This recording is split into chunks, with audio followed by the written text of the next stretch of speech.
Hello everyone, आज मैं बिल्कुल लेटेस्ट के ड्रामा माय डायमंड को एक्सप्लेन। एपिसोड 1 की स्टार्टिंग में हमें एक पास्ट सीन दिखाया जाता है जहां पर एक लड़की डरी सहमी हुई सी भाग रही होती है और यही हमारी स्टोरी की फीमेल लीड होती है जिसका नाम दो ही होता है और उसके पीछे एक लड़का आ रहा होता है और दो ही उसे देखकर कह रही होती हैं कि हमारे आसपास बहुत सारे लोग होते हैं, उनमें से कोई हमारे फ्रेंड होते हैं तो कोई हमारे दुश्मन होती है, या फिर ऐसा है कि सारे ही हमारे दुश्मन होते हैं। लेकिन हम उन्हें पहचानेंगे कैसे? अब ये जो लड़का मेरी तरफ आ रहा है, क्या ये मुझे बचाने के लिए आ रहा है या फिर ये मुझे मारने वाला है? फिर सीन शिफ्ट होता है 200 साल पहले, जहाँ पर कुछ लोग अपने भगवान की प्रे कर रहे होते हैं और वो उन्हें कह रहे होते हैं कि भगवान हमें शक्ति देना, क्योंकि इविल स्पिरिट्स हमसे हमारी शक्तियाँ छीन लेते हैं। और तभी वहां पर एक लड़का आता है जिसका नाम गुगोन होता है और यही हमारी स्टोरी का मेन लीड होता है। और गुगोन वहां पर पानी में हाथ डालता है जिससे कि रोज पेटल्स बन जाती है और उसे एक रोज बन जाता है और गुगोन के हाथ में क्रॉस का निशान होता है। और उसके बाद वहां की लाइट्स ऑन ऑफ होने लगते हैं और साथ ही दीवारों पर ब्लड से कुछ लिखा जाता है। ये देखकर सभी लोग समझ जाते हैं कि ये तो एक डेमोन है और वो सभी उससे डर कर वहां से भागने लगते हैं। लेकिन एक लड़की वहीं पर रहती है और वो लड़की गुगोन के फेस पर एक क्रॉस से अटैक कर देती है जिससे कि गुगोन के फेस पर चोट लग जाती है और साथ ही ब्लड भी निकलने लगता है। फिर गुगोन उस क्रॉस मार्क को उठाकर लड़के के पास जाने लगता है, लेकिन तभी उस लड़के के पास एक आदमी उसे बचाने के लिए आ जाता है। लेकिन गुगोन उस लड़के को कुछ भी नहीं कहता, वो उसे क्रॉस मार्क लौटा देता है और फिर गुगोन वहां से बाहर आने लगता है और वो एक चुटकी बजाता है जिससे कि वहां पर थोड़ी सी आग लग जाती है। और जैसे ही गुगोन वहां से बाहर आता है तो हम देखते हैं कि गुगोन के कॉस्ट्यूम पूरी तरह से चेंज होते हैं और साथ ही गुगोन कह रहा होता है कि यह तो बहुत ही ज्यादा इनक्रेडिबल एक्सपीरियंस था। और गुगोन कहता है कि हमारे सिर्फ 3 दुश्मन होते हैं।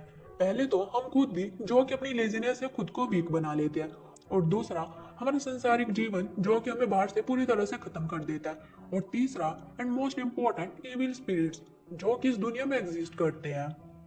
फिर गुबोन एक आदमी के पास जाता है जिसका नाम पार्क गो ब्योन होता है और गुबोन उसे देखकर कहता है तुम्हें देखकर ऐसा लग रहा है कि तुम काफी दिनों से भूखे हो। तो वो कहता है कि आज के टाइम में आखिर कौन भूखा नहीं है? तो गुबोन कहता है क्या तुम अपनी भूख को हमेशा के लिए खत्म करना चाहते हो? क्या तुम एक मैजिक देखना चाहते हो? तो पार कहता है कि आखिर तुम हो कौन? तो गुबोन एक चुटकी बजाता है और इस चुटकी से समुद्र में बहुत सारी मछलियां उछलने लगती है। ये देखकर पार्क बहुत खुश होता है और वो गुबोन को कहता है कि कहीं तुम गोबलिन तो नहीं हो?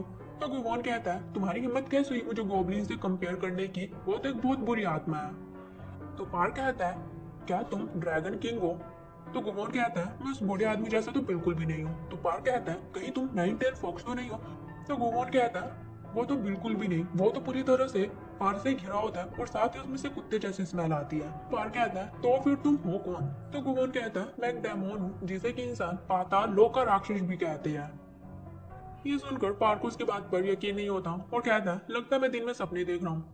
और तभी समुद्र से एक मछली पार्क की तरफ आने लगती है और पार्क उसे कैच कर लेता है। ये देखकर वो बहुत खुश होता है और वो गुबोन को कहता है कि क्या तुम सच कह रहे थे? तो गुबोन कहता है कि हाँ बिल्कुल। और वो उसे कहता है कि अगर तुम पूरी उम्र भूखा नहीं रहना चाहते तो तुम्हें मेरे साथ एक डील करनी पड़ेगी, जो डील 10 सालों के लिए रहने वाली है। तो पार कहता है मुझे क्या करना पड़ेगा? तो भगवान कहता है 10 सालों तक तुम बिल्कुल भी भूखे नहीं रहने वाली हो, लेकिन 10 साल के बाद मैं तुमसे तुम्हारी लाइफ ले लूंगा, मतलब कि 10 साल के बाद तुम मरने वाली हो और तुम हेल में जाने वाली हो। तो पार कहता है कि इस टाइम मेरी जैसी कंडीशन है, मुझे नहीं लगता कि हेल इससे बदतर होगा, तो मैं हेल में जाना पसंद करूंगा, मुझे डील मंजूर है। तो गुगोन कहता है उसके लिए तुम्हें डील कॉन्ट्रैक्ट पर साइन करना पड़ेगा और पार्क उस पर साइन कर देता है। और फिर गुगोन वहां से चला जाता है और जाते समय वो कॉन्ट्रैक्ट को पीछे की तरफ फेंकता है और वो जल जाता है। फिर सीन शिफ्ट होता है प्रेजेंट में, यानी कि 2023 में, जहाँ हम देखते हैं कि एक सीईओ अवार्ड सेरेमनी चली हुई होती है और वहाँ हम दोही को देखते हैं जो कि हमारी स्टोरी की हीरोइन होती है। और तभी उसके पास एक लड़का आता है, उसे लगता है कि दोही शायद वेट्रेस है। तो वो दोही को कहता है कि क्या तुम यहाँ पर पार्ट टाइमर हो? और वो उसे कहता है कि मैं तुम्हें ट्रीट देना चाहता हूँ। तो दोही कहती है भला तुम मुझे ट्रीट क्यों देना चाहते हो? तो वो लड़का कहता है तुम्हारा स्ट्रगल देखकर मुझे बहुत ज्यादा हर्ट हो रहा है, तो मैं तुम्हें खुद से ट्रीट देना चाहता हूँ। और वो दोही से उसका नंबर मांगता है और साथ ही वो उसे अपना बिजनेस कार्ड देता है। और दोही कहते हैं कि ये मेरा सेक्रेटरी का नंबर है, अगर तुम्हें इन्वेस्टमेंट से लेकर कोई इंक्वायरी है तो तुम मुझसे बात कर सकते हो। और ये सुनकर वो लड़का तो चुप ही रह जाता है। और साथ ही दोही कहती है कि रही बात मेरे बिल्स पे करने की, अगर तुम मेरे बिल्स पे करने लगे ना तो उन्हें पे करते करते तुम्हारे सर के बाल उतर जाएंगे, तो ये देखकर मुझे बहुत हर्ट होगा। और फिर दो ही स्टेज पर चले जाते हैं क्योंकि बेस्ट सीईओ का अवार्ड दो ही को मिलता है। और तभी उस लड़के के पास एक दूसरा लड़का आता है और वो उसे कहता है कि तुम में तो बहुत ही ज्यादा हिम्मत है, कि तुम मेरे ग्रुप की प्रिंसेस के ऊपर लाइन मार रहे थे। तो वो लड़का कहता है तुम्हारे कहने का क्या मतलब है। तो उसे बताता है कि दो ही Mary F and B group की सीईओ है और इसे इंस्टाग्राम सेंसेशन भी कहा जाता है। और वही स्टेज पर अनाउंस किया जा रहा होता है कि दो ही कंटिन्यूसली 2 बार बेस्ट सीईओ का अवार्ड जीत चुकी है। और उसके बाद दो ही सभी को थैंक यू स्पीच देती है। फिर हम दोई को उसी कंपनी में देखते हैं और वो अपने एक प्रोडक्ट के बारे में देख रही होती है। किसी ने उसके ऊपर गलत आर्टिकल पोस्ट किया होता है। तो दोई अपनी सेक्रेटरी जिसका नाम शीन होता है उसे कह रही होती है कि ये किसका काम है। तो शीन कहती है कि हम ये पता लगाने की कोशिश कर रहे हैं। और तभी दोई के पास उसकी कंपनी के चेयरवुमैन का कॉल आता है जिसका नाम जो चोनसुक होता है, लेकिन हम उसे जू कहने वाले हैं। और इस कंपनी की चेयरवुमैन ने दोही को अडॉप्ट किया हुआ होता है क्योंकि दोही ने 11 साल की उम्र में ही अपने पेरेंट्स को खो दिया था। और जो हॉस्पिटल में होती है और वो दोही को कह रही होती है कि मैं अपना ट्रीटमेंट अच्छे से करवा रही हूँ और मैंने तुम्हारे लिए ब्लाइंड डेट सेट की हुई है, तो तुम्हें उसमें जाना पड़ेगा। तो दोही कहती है कि कंपनी में कोई प्रॉब्लम आ गई है तो मुझे उसे सॉल्व करना है, तो मैं ब्लाइंड डेट पर नहीं जा सकती और वैसे भी मुझे ब्लाइंड डेट पसंद नहीं है। तो जो कहती है फिर तो मुझे भी अपने टेस्ट करवाना पसंद नहीं है, मुझे भी नहीं करवानी चाहिए। तो दोही कह देती है अब ये तुम्हारे ऊपर है कि तुम्हें ब्लाइंड डेट में जाना है कि नहीं और तुम मेरा ट्रीटमेंट होते हुए देखना चाहती हो कि नहीं। तो दोही कहते हैं कि हाँ हाँ ठीक है मैं चली जाऊंगी और फिर जो फोन कट कर देती है। और फिर दोही सेक्रेटरी शिन को कहती है पता नहीं मुझे ये सब कुछ कब तक करना पड़ेगा जबकि मुझे ब्लाइंड डेट पसंद भी नहीं है। तो शिन कहती है कि आप बस कुछ भी नहीं करना, वहां पर 30 मिनट के लिए डोल की तरह बैठी रहना। फिर सीन शिफ्ट होता है और हम गुगोन को देखते हैं जो कि अपने प्लेस पर होता है और उसने वहां पर बहुत सारी क्लॉक वॉच लगाई हुई होती है, लेकिन असलियत में वो क्लॉक वॉच नहीं होती बल्कि उन लोगों का लाइफ टाइम होता है जिनसे गुगोन ने डील की हुई होती है। फिर हम एक आदमी को देखते हैं और उसके पास उसका सेक्रेटरी आता है और वो उससे काम से रिलेटेड बात कर रहा होता है। उसका बॉस उसे कहता है कि हाँ मैं इसे संभाल लूंगा, अभी तुम बाहर जाओ। तो उसका सेक्रेटरी बाहर जाकर बैठ जाता है और वहां पर उनके आदमी उसके सेक्रेटरी की भी पूरी तरह से सेवा पानी कर रहे होते हैं। और तभी उनके बॉस के पास गुगोन आ जाता है जिसे देखकर वो काफी घबरा जाता है। और गुगोन उसे कॉन्ट्रैक्ट दिखाते हुए कहता है कि कहीं तुम इसके बारे में भूल तो नहीं गए। तो वो आदमी कहता है कि क्या आज ही वो दिन है। तो गुगोन कहता है इतना इंपॉर्टेंट दिन तुम कैसे भूल सकते हो, क्या मैंने ही जिम्मेदारी ली हुई है ये सब कुछ याद करने की।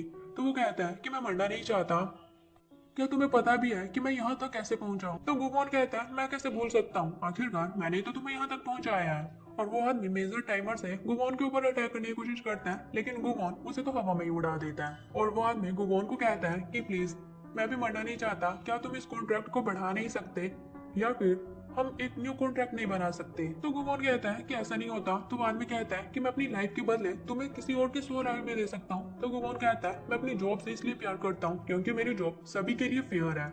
लेकिन वो आदमी तो अड़ ही जाता है और वो अपनी लाइफ देने के लिए मान ही नहीं रहा होता है। तो गुगोन उसे उठाकर दूर पटक देता है। तो उसकी आवाज बाहर उनके सेक्रेटरी को तो सुनाई देती है। तो वो बाहर से देखते हैं लेकिन उन्हें कुछ भी दिखाई नहीं देता और उन्हें लगता है कि सब कुछ सही चल रहा है।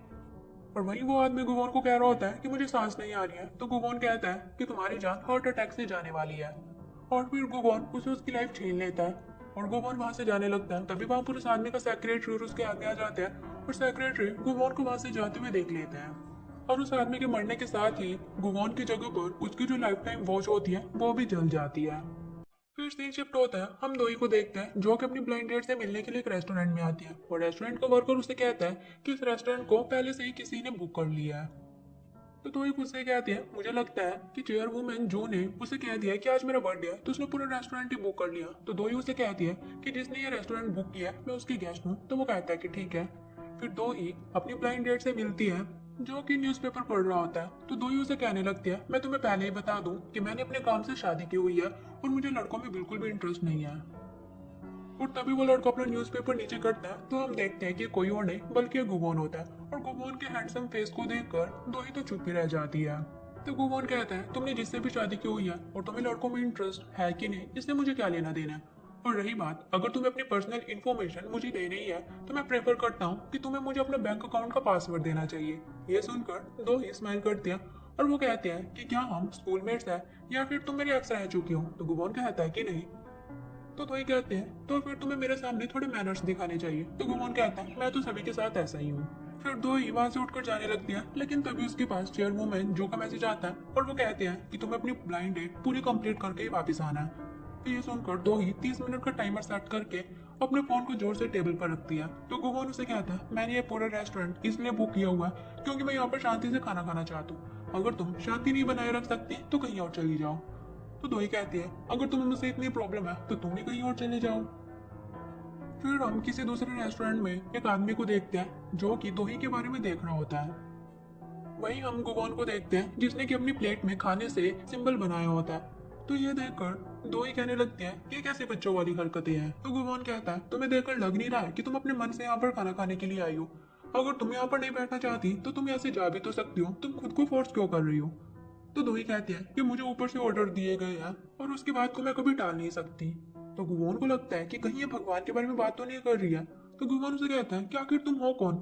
तो दोही उसे अपना बिजनेस कार्ड देती है और गुगोन देखता है कि उसका नाम दोही है और फिर वो गुगोन के आगे अपना हाथ करती है। तो गुगोन उसे उसका बिजनेस कार्ड वापस देने लगता है। तो दोही कहती है कि मैं अपना नहीं बल्कि तुम्हारा बिजनेस कार्ड मांग रही हूँ। तो गुगोन कहता है मैं तुम्हारी तरह अपनी पर्सनल इन्फॉर्मेशन किसी को भी नहीं देना चाहता। तो दोही कहती है कि हम दोनों को यहाँ पर भेजा गया है तो एटलीस्ट हमें एक दूसरे के बारे में पता तो होना ही चाहिए। तो गुगोन उसे अपना बिजनेस कार्ड दे देता है और दोही देखती है कि उसका नाम गुगोन होता है जो कि सुनवॉल फाउंडेशन से होता है। और वो कहते हैं कि तुम्हारे नाम का मतलब मोक्ष है लेकिन तुम्हारे ऊपर ये नाम बिल्कुल भी सूट नहीं करता। तो गुगोन उसे बताने लगता है कि हमारा फाउंडेशन ट्रेडिशन को सपोर्ट करता है like tradition artist, dancers and musicians. तो दोही कहती है लेकिन मैं ट्रेडिशन नहीं बल्कि मैं तो मॉडर्न लाइफस्टाइल पसंद करती हूँ। तो दोही उसे कहती है कि हमारी डेट ने सही से काम नहीं किया, ये बताने के लिए हमें एक अच्छा एक्सक्यूज चाहिए। तो तुम ये कह देना कि मेरी ब्यूटी को देखकर तुम पागल ही हो गए थे और तुम मेरी ब्यूटी को हैंडल नहीं कर सकते। तो गुगोन कहता है आखिर तुम मेरे साथ क्या करने की कोशिश कर रही हो। तो दोही कहती है मुझे लगता है कि तुम्हें मेरे बारे में कुछ भी नहीं बताया गया, बस तुम्हें पागल बनाकर यहाँ पर भेज दिया गया है। तो गुगोन कहता है मैं कुछ समझा नहीं, आखिर यहाँ पर चल क्या रहा है। तो दोही कहती है कि हम दोनों ब्लाइंड डेट पर आए हैं। तो गुगोन कहता है कि डेट पर आए हैं मतलब कि भगवान हम दोनों की सेटिंग करवाना चाहती है। ये सुनकर दोही हंसने लगती है और कहती है कि क्या तुम मेरी चेयर वूम है जो को भगवान कह रही हो। तो गुगोन कहता है क्या तुम किसी इंसान की बात कर रही थी। तो दोही कहती है कि ऑफ कोर्स। इस पर गुगोन भी हंसने लगता है और कहता है मैं तो कुछ और ही समझा था। और साथ ही वो उसे कहता है कि तुम पहले इंसान हो जिसने कि मुझे नर्वस ही कर दिया था। तो दोही कहती है कि मेरा टाइम खत्म हो चुका है, अब मैं जा रही हूँ। फिर दोही वहां से जाने लगती है और तभी वहां पर उस आदमी का सेक्रेटरी और लोग आ जाते हैं जिसकी लाइफ गुगोन ने ले ली थी। और साथ ही वहां पर एक वेटर केक लेकर आ रहा होता है और उन लोगों से वेटर को धक्का लग जाता है जिससे कि वो केक दोही के ऊपर गिरने ही वाला होता है। लेकिन गुगोन दोही को संभाल लेता है और साथ ही वो उस केक को अपने दूसरे हाथ पर ले लेता है। और गुगोन दोही को कहता है कि ये केक तुम्हारे बहुत ही क्लोज था। और गुगोन को इस तरह से देखकर दोही काफी चौंक जाती है और वो रेस्टरूम में चली जाती है। और वही गुगोन खुद से ही कहता है कि फाइनली मैंने अपने केक को बचा लिया, मतलब कि उसने दोही को नहीं बल्कि अपने केक को बचाया था। और फिर वो उस केक को लेकर बैठ जाता है जो वहां पर आदमी आए हुए होते हैं और वो गुगोन को कहते हैं कि तुमने हमारे बॉस के साथ क्या किया। तो गुगोन कहता है पहले मुझे आराम से केक खाने दो, ये मेरा फेवरेट है, उसके बाद मैं तुम लोगों के साथ डील करता हूँ। और जैसे ही गुगोन इस केक को खाने लगता है तो वो आदमी गुगोन से उसका चम्मच नीचे गिरा देते हैं और वो पूरी तरह से उस केक को खराब कर देते हैं। ये देखकर गुगोन को बहुत ही ज्यादा गुस्सा आता है। वही हम दोही को देखते हैं जो कि बहुत ही ज्यादा ब्लश कर रही होती है और वो कह रही होती है कि गुगोन बहुत ही ज्यादा रूड लग रहा था लेकिन वो बहुत ही ज्यादा काइंड हार्टेड है, उसने मेरे बर्थडे के लिए मेरे लिए केक भी मंगवाया हुआ था। और फिर वो खुद को मिरर में देखकर कहते हैं कि दोही तुम इतना ज्यादा ब्लश क्यों कर रही हो, कहीं तुम पागल तो नहीं हो गई हो। वही हम गुगोन को देखते हैं और वो उन आदमियों को कहता है मैंने तुमसे कहा था ना कि थोड़ी देर रुक जाओ, मैं तुमसे डील करने ही वाला था, लेकिन शायद तुम्हें भी शांति बर्दाश्त नहीं होती। और फिर सेक्रेटरी अपने आदमियों को गुगोन को मारने के लिए कहता है। तभी एक आदमी गुगोन को मारने के लिए बढ़ता है लेकिन गुगोन उस आदमी को वहां से गायब कर देता है और उसे न्यूज़पेपर के अंदर डाल देता है। ये देखकर वो सभी आदमी बहुत ही ज्यादा घबरा जाते हैं। उसके बाद दूसरा आदमी गुगोन के ऊपर अटैक करने की कोशिश करता है।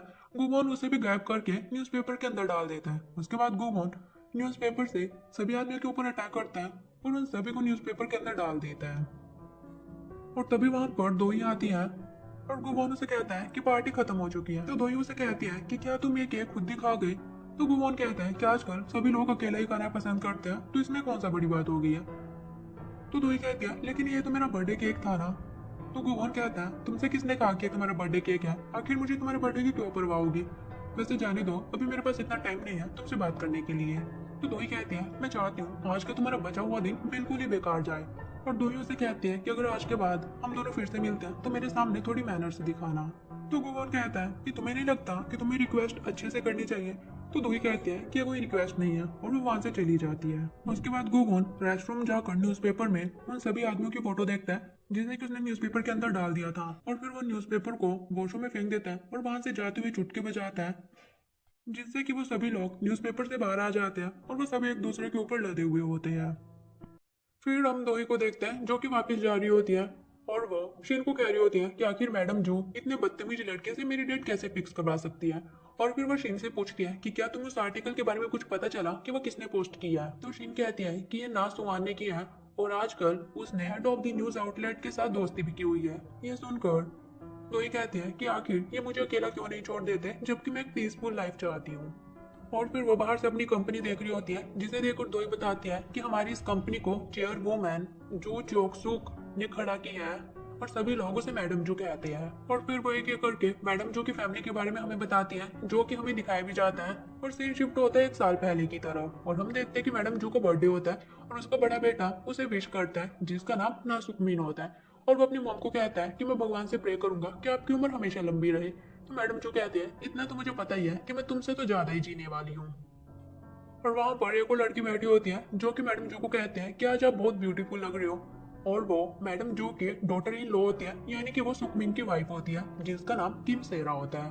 और वहां पर एक और लड़का बैठा होता है जिसका नाम ना डू ग्योंग होता है जो कि ना सुखमीन और किम सेरा का इकलौता बेटा होता है। और तभी वहां पर एक लड़की आती है जो कि मैडम जो की सेकंड चाइल्ड होती है जिसका नाम नो सुहान होता है और वो मैडम जो को बर्थडे विश करती है। और वहां पर उसके दो ट्विंस बेटे होते हैं जिसका नाम ऑस्टिन और जस्टिन होता है। और उसका हस्बैंड एक स्कूल में प्रोफेसर होता है और उसे सभी यूनिकॉर्न कहते हैं क्योंकि वो कभी कभी दिखाई देता है। और तभी वहां पर एक और लड़का आता है जिसका नाम जो स्योकुन होता है और वो मैडम जो का भतीजा होता है। और साथ ही वो मैडम जो का बिजनेस पार्टनर होता है और वो मैडम जो को बर्थडे विश करता है। तो मैडम जो से कहती है कि तुम्हारे पेरेंट्स कहाँ पर है, क्या वो अभी भी मंगोलिया में है। तो सियोकून कहता है कि वो मंगोलिया में नहीं है, वो पेरू में है। और फिर वो अपने पेरेंट्स से वीडियो कॉल पर मैडम जो की बात करवाता है और उनका गेटअप बहुत ही ज्यादा रफली सा लग रहा होता है। ये देखकर मैडम जो सियोकून कहती है तुम्हारे पेरेंट्स ट्रैवलर तो जरूर है लेकिन ट्रैवलिंग करते करते उन्होंने तो अपना हुलिया ही खराब कर लिया है। फिर फोटोग्राफर उन्हें कहता है कि सभी लोग यहाँ पर आ गए हैं, चलो फोटो लेते हैं। तो मैडम जून से पूछते हैं कि तो ही कहाँ पर है। तो साउंड कहती है कि बिजी शेड्यूल की वजह से वो शायद यहाँ पर आ नहीं पाएगी और वैसे भी फैमिली के सभी लोग तो यहाँ पर प्रेजेंट है ना, तो हमें फोटो ले लेनी चाहिए। तो मैडम जो कहती है कि नहीं, दोही के बिना मैं फोटो नहीं लूंगी। और तभी वहां पर भागते हुए दोही आ जाती है जिसे देखकर मैडम जो काफी खुश होती है और दोही मैडम जो के ठीक पीछे खड़ी होती है। और वो मैडम जो को कहते हैं कि फोटो के लिए अब थोड़ा स्माइल कर लीजिए। और दो ही बता रही होती है कि मैडम जो की फैमिली में जितने भी लोग हैं उनका पावरफुल वेपन उनकी स्माइल ही है जो सामने से काफी अच्छे बनते हैं लेकिन अपना असली रूप वो इसलिए किसी को भी नहीं दिखाते। और मुझे तो अपनी फैमिली में वो वायरस समझते हैं क्योंकि मैं मैडम जो की अडोप्टेड चाइल्ड हूँ। और फिर फोटोग्राफर उन सभी के फोटो लेता है। फिर हम प्रेजेंट में दोही को देखते हैं जो कि शिन को कह रही होती है कि मुझे सुहान के शेड्यूल के बारे में पता करके बताना। तो वो कहती है कि ठीक है। तभी दोही के पास अननोन नंबर से कॉल आती है तो वो पिक करती है और पूछती है कि तुम कौन हो। तो वो कहता है कि मैं मेरे ग्रुप फाइनेंशियल टीम का हेड ताइजुन हूँ और मेरे पास एक ऐसी इन्फॉर्मेशन है जिसके बारे में मैं तुम्हें बताना चाहता हूँ। तो दोही कहती है कि वो क्या है। तो वो कहता है ये मैं तुम्हें फोन पर नहीं बल्कि मिल कर बताऊंगा। ये बोलकर वो फोन कट कर देता है। तभी दोही के पास मैडम जो का मैसेज आता है और उसे कहते हैं कि अब हम हेवन में मिलेंगे। ये देखकर दोही काफी घबरा जाती है, वो भागते हुए हॉस्पिटल में जाती है। और मैडम जो बेहोश होती है उसे देखकर वो रोने लगते हैं और कहते हैं कि आप मुझे इस तरह से छोड़कर नहीं जा सकती। तभी मैडम जो उठती है और कहती है कि तुमने क्या ड्रामा लगा रखा है। ये देखकर दोही कहते हैं मतलब कि तुम मेरे साथ मजाक कर रही थी। तो मैडम जो कहती है मैं मजाक नहीं, मैं तो बस तुम्हें बर्थडे सरप्राइज देना चाहती थी। और उसने उसके लिए केक प्रिपेयर किया होता है। तो दोही कहती है कि आपको तो पता है ना कि मैं अपना बर्थडे सेलिब्रेट नहीं करती। तो मैडम जो कहते हैं तुम तो पहले से ही जिद्दी हो, क्या तुम भूल गए कि कॉलेज टाइम में एक बार तुम घर से भी भाग गई थी। तो दोही कहते हैं ये सब तो तुम्हारी वजह से हुआ था। तभी हमें एक फास्ट सीन दिखाया जाता है जब दोही कॉलेज में होती है और टॉप क्लास में उसकी एडमिशन हो जाती है। और तभी वहां पर मैडम जो एक बड़ी सी कार लेकर आ जाती है दोही को कंग्रेचुलेट विश करने के लिए और साथ ही वो उसके लिए फ्लावर बुके भी लेकर आती है। लेकिन दोही को ये बहुत ही ज्यादा इम्बेरस लगता है तो वो वहां से भाग जाती है और मैडम जो चिल्लाती रह जाती है। और वही प्रेजेंट में मैडम जो दोही को कह रही होती है मैं तो वहां इसलिए आई थी क्योंकि मैं नहीं चाहती थी कि बच्चे तुम्हें अनाथ समझे। फिर दोही कहती है और मेरे बॉयफ्रेंड के बारे में क्या, उसके साथ भी तो तुमने मेरा रिलेशन तोड़वा दिया था। और तभी हमें पास्ट सीन दिखाया जाता है कि दोही का एक एक्स बॉयफ्रेंड होता है और मैडम जो उसके पास जाती है और उसे कुछ गिफ्ट वोचर्स देते हैं और कहते हैं कि आज से तुम दोही के आसपास भी दिखाई मत देना। और इस तरह से उनका ब्रेकअप हो जाता है। फिर मैडम जो से पूछती है तुम्हारी डेट कैसी रही। तो दोही कहते हैं कि बिल्कुल ही बेकार, वो तो लड़का ही मुझे पसंद नहीं आया। तो मैडम जो से लड़के की फोटो दिखाती है और कहती है कि मुझे तो ये ठीक ठाक लग रहा है। और हम देखते हैं कि वही लड़का होता है जिसे कि हमने पहले दूसरे रेस्टोरेंट में बैठा हुआ देखा था जो कि दोही के बारे में देख रहा था। और यहाँ पे पता चलता है कि मैडम जू ने दोही की डेट उस लड़के के साथ फिक्स की होती है, ना कि गुगोन के साथ। और उसके फोटो देखकर दोही कहते हैं कि ये लड़का कौन है। तो मैडम जू कहती है इसी के साथ तो मैंने तुम्हारी ब्लाइंड डेट फिक्स की हुई थी। और तभी वहां पर शीन आती है और वो उन्हें बताती है कि होटल के गलत नेम की वजह से कंफ्यूजन हुई है। फिर सीन शिफ्ट होता है और हम सुनबोल फाउंडेशन में गुगोन को देखते हैं और गुगोन एग्जीक्यूटिव डायरेक्टर होता है और वो वहां पर एक लड़की की पेंटिंग को देख रहा होता है। उसके बाद गुगोन एक शो में जाता है जहाँ पर लड़की परफॉर्म कर रही होती है और वहां पर गुगोन का आदमी होता है और गुगोन को देखकर तो वो चौंक ही जाता है और गुगोन उससे पूछता है कि गायंग कैसा परफॉर्म कर रही है। तो वो लड़का गुगोन को कहता है कि मुझे क्या पता, आप भी इस लड़की को पिक करने वाले हो तो आपको पता होगा। और तभी गुगोन के पास शेन का कॉल आती है और शीन उसे कहती है कि क्या तुम गुगोन हो। तो वो कहता है कि हाँ। तो वो गुगोन को कहती है कि हम आपसे माफी मांगना चाहते हैं क्योंकि एक मिसअंडरस्टैंडिंग की वजह से हमने आपका लंच खराब कर दिया, लेकिन उस मील के बदले हम आपको पे कर देंगे। तो गुगोन कहता है उसकी जरूरत नहीं है और फिर गुगोन फोन कट कर देता है। तो ये देखकर मैडम जो कहते हैं कि इसमें तो बहुत ही ज्यादा एटीट्यूड है। वहीं दूही कहती है कि मेरे साथ ही नहीं, ये तो सबके साथ ही ऐसा है। फिर मैडम जो से कहते हैं कि चलो मैं किसी और के साथ तुम्हारी डेट फिक्स करती हूँ। तो दोही कहती है कि नहीं, अब मुझे ब्लाइंड डेट पर नहीं जाना और वैसे भी अभी मेरी शादी की उम्र नहीं है। तो मैडम जो कहती है कि मैं चाहती हूँ कि मरने से पहले मैं तुम्हारी शादी देख लूँ। तो दोही कहते हैं कि अभी आप मरने नहीं वाले हो और शीन वहां से चली जाती है। और दो ही मैडम जो को कहते हैं कि अगर शादी इतनी अच्छी है तो आप फिर से शादी क्यों नहीं कर लेते। तो मैडम जो कहते हैं कि अपनी बकवास बंद करो, मैं बस ये चाहती हूँ कि हमेशा तुम्हारा साथ देने वाला भी कोई हो। तो दो ही कहते हैं कि आप ही तो कहते हो ना कि हमें किसी के ऊपर भरोसा नहीं करना चाहिए, कोई भी हमारे पीठ पीछे वार कर सकता है। तो मैडम जो कहते हैं कि हाँ, लेकिन मैं चाहती हूँ कि तुम्हारे साथ कोई ऐसा हो कि जब भी कोई तुम्हारे पीठ पीछे वार करे तो वो तुम्हें संभालने के लिए हो। तो दो ही कहते हैं कि अभी मुझे किसी की जरूरत नहीं है।